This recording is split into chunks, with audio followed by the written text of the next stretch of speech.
Mummy का नाम क्या है? चंपावती। किसके? रानी किसकी है वो? कहाँ की राजकुमारी है? और हमारे इतिहासकारों ने कहा कि सिंहल द्वीप का मतलब है श्रीलंका। क्या मतलब है? कि आज का जो श्रीलंका, उसको पहले टाइम में क्या बोला करते थे? सिंहल द्वीप। और वहां के कोई एक राजा हुए जिनका नाम था गंधर्व सेन, उनकी रानी थी जिनका नाम क्या था? चंपावती। और उनकी जो प्रिंसेस हुई उसका नाम क्या था? पद्मिनी। और उससे शादी कौन करके? हमारे मेवाड़ के।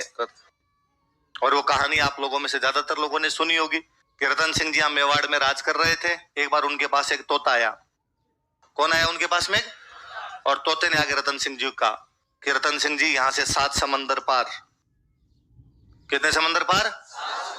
इतनी सुंदर राजकुमारी रहती है, इतनी भयंकर सुंदर राजकुमारी है साहब, क्या बताऊं आपको मैं। और आपको मेरे साथ एक बार चल लेना चाहिए। और रतन सिंह जी तोते के पीछे पीछे चले गए। वहां गए थे रतन सिंह जी, भाई जाकर अपने शादी कर लेंगे, लेकिन वहां कोई महल में घुसने का तरीका ही नहीं मिला उनको। रतन सिंह जी साल भर तो वहां घूमे, फाइनल लगा कि पार पड़ेगी नहीं राजकुमारी, ऐसे तो कैसे जाएंगे उससे मिलने के लिए।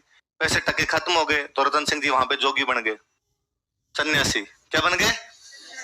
कहानी कहती है 7 साल तक सन्यासी के वेश में घूमते रहे। 7 साल बाद एक दिन गंधर्व सेन को मिल गए रतन सिंह जी। और गंधर्व सेन ने रतन सिंह जी से पूछा कि जेंटलमैन, बहुत अच्छे परिवार के मालूम होते हो, बहुत यंग मालूम होते, इस यंग एज के अंदर ये सन्यास धारण करने की आवश्यकता क्यों आई? क्यों दुनिया छोड़ छाड़ के जोगी बने घूम रहे हो? क्या कारण है तुम्हारे सन्यास धारण करने का? और रतन सिंह जी ने कहा, साहब मैं तो मेवाड़ का राजा हूं। आपने सही पहचाना, मैं अच्छे परिवार का ही। क्या बात करते हो आप? मेवाड़ राजा जी हो, एकलिंग दीवान हो, फिर इधर इस प्रकार कैसे घूम रहे हो? क्या कारण है आपके सन्यास धारण करने का? और उनका, साहब कारण आपके महलों के अंदर है। मैं आपकी राजकुमारी के चक्कर में सब बावड़ा होके घूम रहा हूं। श्रीलंका के राजा, सिंहल द्वीप के राजा को पता चला कि साहब मेवाड़ का राजा खुद मेरी राजकुमारी से ब्याह करने के लिए आया है। श्रीलंका वालों की क्या औकात कि मना करे? बापड़ा छोटा सा देश, हमारे देश का मैप खरीदो तो उनका देश का मैप फ्री आता है। श्रीलंका लटका हुआ नीचे उधर, वो क्या मना करेंगे अपने? उनका साहब धन घड़ी धन भाग, आप हमारी राजकुमारी से ब्याह करने के लिए पधारे। और उन्होंने पद्मिनी की शादी करके रतन सिंह जी के साथ भेज दी। रतन सिंह जी अपने हंसी खुशी दिन यहाँ पे व्यतीत कर रहे थे। रतन सिंह जी के दरबार में एक विद्वान व्यक्ति रहता था, इसका नाम था राघव चेतन। क्या नाम था? एक पंडित जी थे राघव चेतन नाम करके, और ऐसा कहा बहुत विद्वान आदमी थे। कहते हैं कि एक दिन इन्होंने पद्मिनी को देख लिया और देखते गिर गए नीचे। रतन सिंह जी को इस बात का पता चला। उन्होंने कहा, पंडित जी इतनी खोटी नीयत आपकी, और आज के बाद दिखाई देगा ना मैं टांगे तोड़ूंगा आपकी, भागो यहाँ से। कहाँ जाए भाई, जब दरबार से निकाल दिया तो दुश्मन का दुश्मन हमेशा अच्छा दोस्त होता है। मेवाड़ वालों का उस समय दुश्मन दिल्ली था, और दिल्ली का सुल्तान था अलाउद्दीन खिलजी। सुल्तान कौन था? और अलाउद्दीन खिलजी की वैसे भी मेवाड़ वालों से थोड़ी तनातनी चल रही थी, मैं अभी बताऊंगा क्यों चल रही थी। और वो राघव चेतन जो थे अलाउद्दीन के पास चले गए। अलाउद्दीन ने भी विद्वान आदमी है, विद्वानों की हर जगह कद्र होती। बिठाए लो भाई पंडित जी को आगे वाली सीट लो, सीट खाली करो एक। पंडित जी को बिठा। अलाउद्दीन ने पूछा, और बताओ पंडित जी क्या समाचार है? पंडित जी ने कहा, मजे हैं, तू बता अलाउद्दीन तेरे क्या समाचार है? सुल्तान ने कहा, मेरे खुद के मजे हैं, पूरे हिंदुस्तान पे राज कर रहा हूँ। और पंडित जी ने मुस्कुरा कहा, तेरे क्या मजे हैं? मजे रतन सिंह जी के। और उसने कहते हैं अलाउद्दीन को पूरी बात मांड के सुनाई इस प्रकार से। और कहते हैं अलाउद्दीन ने इस चक्कर में मेवाड़ पर क्या कर दिया? अटैक। तो अलाउद्दीन को यदि पद्मिनी की सुंदरता के बारे में कोई बंदा बताता तो कौन बताता है? राघव का।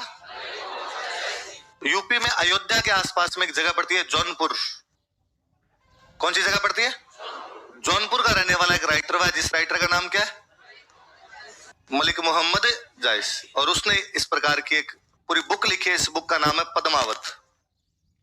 क्या नाम है? कहां का रहने वाला था मलिक मोहम्मद जायस? जौनपुर। जौनपुर अयोध्या के पास में। अयोध्या के आसपास वाले इलाके को बोलते हैं अवध। तो अवध की भाषा हो गई अवधी। कौन सी भाषा हो गई? तो ये जो बुक है पद्मावती, कौन सी भाषा में लिखी हुई है? आप में से ज्यादातर लोग अवधी भाषा पढ़ते सुनते जानते हैं। हनुमान चालीसा पढ़ा? हनुमान चालीसा जो है अवधी भाषा में। तो वो जो अवधी भाषा, उसमें एक बुक और लिखी गई। कौन सी बुक है?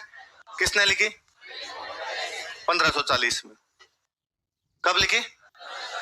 तो मलिक मोहम्मद जायसी की बुक का नाम क्या है? पद्मावत। कौन सी भाषा में? अवधी। कब लिखी गई? दो बातें देखो। एक तो रतन सिंह जी का राज है 1302 से 1303। कब तक राज है? 1302 से 1303। इसका अलाउद्दीन खिलजी ने अटैक इन्हीं दिनों में किया, 1302 से 1303 के बीच में किया। 1303 में अटैक हुआ था। अभी हम आगे पढ़े। अलाउद्दीन खिलजी का अटैक कब हुआ था मेवाड़ पे? 1303।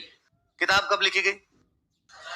मतलब घटना के 240 साल बाद, घटना के कितने साल बाद में पद्मिनी 1302-3 के आसपास में रानी रही होगी। उस पर जो किताब लिखी जा रही है वो कब लिखी जा रही है? 1500 इतने दिनों बाद। जब भी कोई किताबें लिखी जाती है उनमें नमक मिर्च कई लगते हैं, इसलिए घटना में वैसे इतने सारे नमक मिर्च लगा दिए गए जिसकी कोई हद ही नहीं है। ये जो मैंने अभी आपको कहानी सुनाई तोते वाली, वो सिवाय झूठ के कुछ भी नहीं है। उस झूठ को कोई भी ऐसा आदमी भी पकड़ सकता है जो हिस्ट्री ना पढ़े, कि कहानी ये कहती है कि तोता यार, तोते के साथ में राजा चला गया। अरे कहां आके तोते ऐसी बातें बताते हैं? और यदि तोते ऐसी बातें बताते तो एक तुम ही पढ़ के देख लो, क्या बता कभी तुम्हें भी आके तोता का देख भाई पिछली गली में माहौल है पूरा, इवनिंग वॉक तो कर ही लिया कर उधर से, क्या पता कोई सुखी जिंदगी में तेरे भी कोई सावन की फुहारें बरसे, उधर जाया कर, उस घर में एक बहुत सही बात है वहां पर।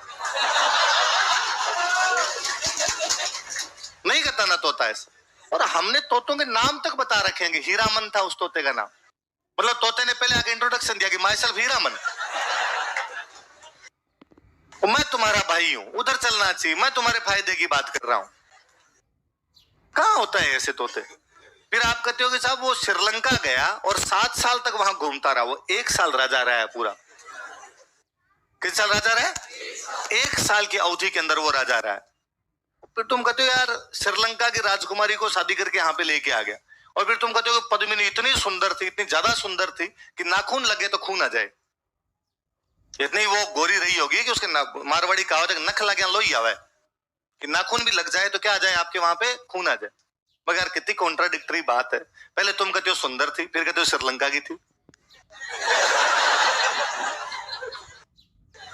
थोड़ा बहुत कॉमन सेंस लगाया होता कहीं पे। अच्छा, उसने लिखा है कि वो सिंगल द्वीप की राजकुमारी थी। कौन से द्वीप की थी? अपने इतिहासकारों ने खुद ही अपनी तरफ से जोड़ लिया कि सिंगल सिंहल है और सिंहल श्रीलंका है।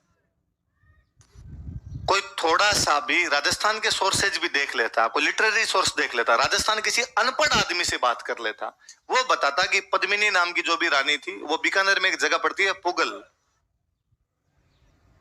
कौन सी जगह पड़ती है? वो उसको दोहे सुनाता कि पुगल गडरी पद्मणी तू रानी सिरमोड़, जैसलमेर जलम लियोन परणी गढ़ चितोड़। पुगल गडरी पद्मणी, हे पुगलगढ़ की पद्मिनी तू रानी सिरमोड़, तू सभी रानियों में क्या है? सिरमोड़, सुप्रीम रानी है। जैसलमेर जलम लियो, उन दिनों बीकानेर स्टेट नहीं हुआ करता था, पुगल तक जो स्टेट लगता वो कौन सा था? जैसलमेर। जैसलमेर जलम लियो कि तू जैसलमेर के अंदर पैदा हुई, परणी गढ़ चितोड़, परणी मतलब शादी होना, और तेरी शादी कहां पर जाके भी है। और उसको पूरे रेफरेंस मिलते हैं कि हाँ पुगल में एक राजा हुआ है पुण्यपाल सिंह भाटी, और पुण्यपाल सिंह भाटी की जो राजकुमारी उसका नाम है पद्मिनी, और उसकी जो शादी वो रतन सिंह के साथ की हुई है। अपना पुगल यूपी के एक राइटर तक पहुंचते पहुंचते हो गया सिंगल। पुगल पुगल पुगल पुगल पुगल पुगल करते करते वहां कहानी पहुंची, तब तक क्या हो गया? सिंगल। इतिहासकार उस सिंगल को ले आए सिंहल, और सिंहल से क्या बना गए? इसका श्रीलंका से कोई लेना देना नहीं। हमने इतिहास के साथ सबसे बड़ी गड़बड़ी ये की है कि हमने इतिहास कविताओं के माध्यम से पढ़ना शुरू कर दिया। कविताओं के अंदर कहा जाता है कि जहां ना पहुंचे रवि वहां पहुंचे कवि। कल्पनाएं करता है, कवि इमेजिनेशन करता है, कि जहां सूर्य भगवान भी नहीं पहुंच पाते, रवि नहीं पहुंच पाता, वहां की भी इमेजिनेशन कौन कर लेता है? कवि। इसलिए कविताओं में इमेजिनेशन होता है, उनमें कल्पनाएं होती। कविताओं के अंदर किसी की सुंदरता का बखान करना है, कि कोई एक नगर का बखान करना है, तो उसका राज्य इतना सुंदर था जितना सुंदर भगवान इंद्र का स्वर्ग है। किसने देखा स्वर्ग? बाकी भाई हम मानते हैं कि स्वर्ग बहुत सुंदर है, और जितना सुंदर स्वर्ग है उतना ही सुंदर जयपुर है।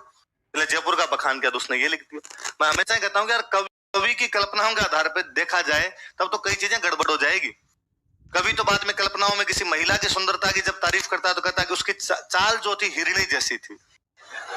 तो मुझे लगता है हिरणी जैसी चाल किसी लड़की की कैसे हो सकती है? हिरणी एक कदम यहाँ रखती है, एक वहां रखती है। कौन सी लड़कियां कुड़ांचे मार मार के भागती? और यदि कोई लड़की ऐसे भाग रही है तो सुंदर कहाँ है? फिर तो चलने का तरीका ही नहीं है उसका। कहानियों के अंदर होता है। और कहानियां क्यों, नॉर्मल आप बातचीत भी करोगे। मैं यूं कई बार बैठा रहता हूँ तो मम्मी यूं घर पे होती है तो मम्मी बात करती रहती है, और किसी की यूं पता है कि भाई उनके बेननी है या उनकी भाई है बहुत सुंदर है। मैं कैसे? अरे भाई आंख इतनी बड़ी है। मैं मम्मी कहता हूँ थोड़ी कम, इतनी बड़ी कैसे हो सकती है? किसी की हेडलाइट थोड़ी है कोई आंख, थोड़ी छोटी होगी। मम्मी आए तू तो बकवास करता रहता है, बड़े मतलब सुंदर आंखें। तो आपने तो उस प्रकार की बातें मिलती है, तो फिर तो कवि की कल्पनाओं को मानना तो वो भी मान लिया जाए।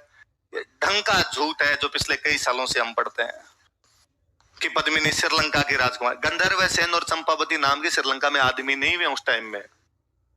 पर दुर्भाग्य देखिए कि हिस्ट्री हमें इस कदर रटा दी गई। मेरा कई बार जी में आता है कि मैं ये पढ़ाऊं ना, ये बताऊं ना, पर यदि मैं किसी बैच में ये बात ना बताऊं तो बच्चों को लगता है सर हिस्ट्री तो नहीं आती है आपको, आपने पद्मिनी वाली कहानी ढंग से नहीं सुनाई। 1303 की घटना है, 1540 के अंदर लिखी गई। जब भी कहानियों में इतने प्रकार के मोड़ आए हैं, उन कहानियों में कई इस प्रकार की बातें आई कि अपने आप चीजें जुड़ती चली गई। मैं कहता हूं मैंने अभी ठीक अभी इस टाइम 6:30 या 7 बजे आपको जो कहानी सुना रहा हूं पद्मिनी की, आप घर पे जाके 7:30 अपने दोस्त को सुनाओगे ना, आप 4 बातें लगा दोगे इसमें। आप 4 कहोगे भाई साहब सर ने आज कहा था कि कितनी सुंदर थी और ये वर्णन किया था, भले ही वो मैंने ना क्यों, आप अपनी तरफ से बताओगे। आपका दोस्त आगे जाके और बताएगा, वो दोस्त आगे जाके और बताएगा। ये वो खलील जिब्रान वाली कहानी की तरह है कि खलील जिब्रान अपनी एक कहानी में कहते हैं, सीरिया के एक राइटर हुए खलील जिब्रान, कि किसी गांव में एक दिन चौराहे पे 7 लड़के खड़े थे, कुछ लड़के खड़े थे, और उनमें से एक लड़के ने कहा कि देखो यार आसमान में 7 हंसों का जोड़ा उड़ता हुआ जा रहा है, 7 हंसों का जोड़ा उड़ता जा रहा है। इतने में एक ने कहा कि पर देखो वो जो 7वां राइट हंस है, जो राइट साइड वाला हंस है 7वां, उसके राइट पैर के पास छोटा काला सा दाग है। और सबने देखा कि हाँ एक हंस के राइट पैर के पास छोटा काला सा दाग था। उन्होंने गांव में जाकर बताया कि आज हमने चौराहे पे 7 हंस उड़ते हुए देखे, उनमें एक हंस के इतना बड़ा काला दाग था। आज भी उस गांव के अंदर वही कहानी सुनाई जाती है कि किसी समय हमारे गांव में 7 काले हंस रहा करते थे। कैसे हंस रहते थे? धीरे धीरे जुड़ती चली गई भाई साहब बात। तो इन कहानियों पे कभी भी यूं सच नहीं मानना कि कहानियों के आधार पे। इसलिए बॉलीवुड वाले जब भी कोई मूवी बनाते हैं तो वो कहते हैं हमने बुक के आधार पर बनाई है। किसके आधार पे बनाई है? कि आप जब उनको क्लेम करते हो कि तुमने पद्मिनी को ऐसा क्यों दिखा दिया, ये बात क्यों बताओ, तो मैंने बुक के आधार पे बनाई। और बॉलीवुड इस मामले में एक ट्रिक और खेल जाता है, वो पहले लिख देता है हमारा इतिहास के साथ कोई लेना देना नहीं। जब मूवी शुरू होती है उससे पहले बाकायदा लिखा हुआ आता है कि हमारा इतिहास के साथ कोई लेना देना नहीं है। यदि मूवी के किसी पात्र का वर्तमान या भूतकाल के किसी भी व्यक्ति से किसी भी प्रकार का संबंध पाया जाता है, उसे कोइंसिडेंस समझा जाए, संयोग मात्र समझा जाए। ये आपकी गलती का आप उसमें इतिहास देखने की कोशिश करते हैं। उन्होंने तो साफ साफ कहा कि हिस्ट्री की बुक के आधार पर नहीं है, हमने मलिक मोहम्मद जायसी की बुक के आधार पर आपकी मूवी बनाई। और मलिक मोहम्मद जायसी हिस्टोरियन नहीं है, वो हिंदी लिटरेचर का एक कवि है। कवि इमेजिनेशन करता है। बस बॉलीवुड वालों से यह सवाल पूछा जाना चाहिए कि जब इमेजिनेशन ही किया आपने, अपने आधार पर बनाई है, तो नाम रतन सिंह और पद्मिनी क्यों है? नाम जतन सिंह और दुर्लभ भी तो हो सकते थे, या और कोई तन रख लेते आप। ये नाम क्यों रखना था? आपको मेवाड़ का राजा क्यों दिखाना है? फिर आप और कहीं का दिखा देते उसको। आप कुछ ही महिष्मती साम्राज्य बना लेते। बाहुबली थी, इमेजिनेशन थी, किसी ने कोई सवाल नहीं उठाया। राजा महाराजाओं पर वो थे। किसी आदमी ने कहा कि बाहुबली में राजा को ऐसा क्यों दिखा दिया, रानी को ऐसा क्यों दिखा दिया? क्योंकि वो कल्पना है। यहाँ बॉलीवुड अपने घाड़ मेल करता है, प्रचार करता है, हम हिस्ट्री की बना रहे हैं, बताता है लिखता है कि हमने तो साहित्य के आधार पर बनाई है।